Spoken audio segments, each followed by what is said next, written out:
Bonjour à tous. Ce samedi 2 juin, le centre-ville de la capitale malienne, c'est-à-dire le boulevard de l'Indépendance, la Bourse du Travail, était le point de rendez-vous de l'appel lancé par la coalition pour l'alternance et le changement pour exiger des élections libres et transparentes et la libération aussi de l'ORTM par le régime Ibeka dans cette dynamique électorale.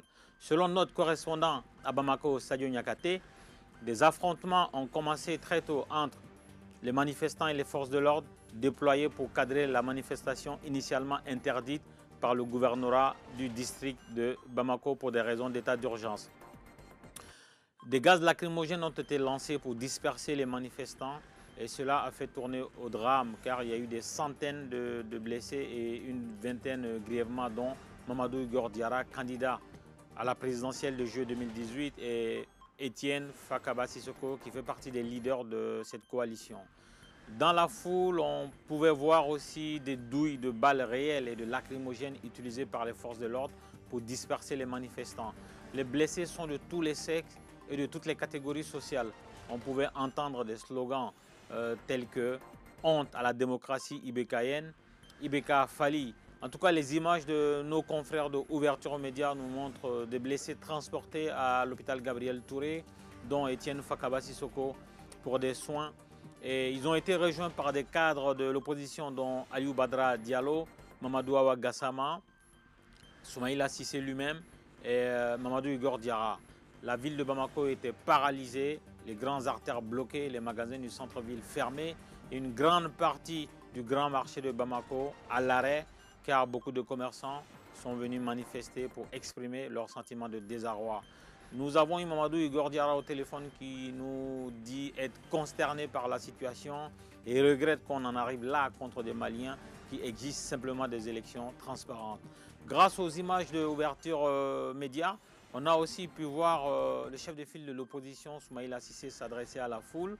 L'ancien ministre de Ibeka, Mohamed Ali Bakili, aussi dans la foule, en train de lancer des invectives contre le pouvoir. Si officiellement la volonté du président Ibeka est d'organiser des élections transparentes et équitables, on peut se demander pourquoi il mate l'opposition qui exige la même chose. Le déterminisme, base de toute science, proclame que dans les mêmes circonstances, les mêmes causes produisent les mêmes effets. On se rappelle que le président ATT a été chassé du pouvoir à quelques semaines de la fin de son mandat. En sera-t-il de même pour le président Ibeka?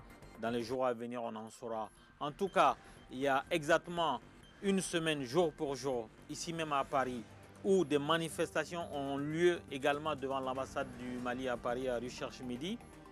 Notre frère Mamadou Gassama avait ému toute la planète entière, avait rendu fiers tous les Maliens.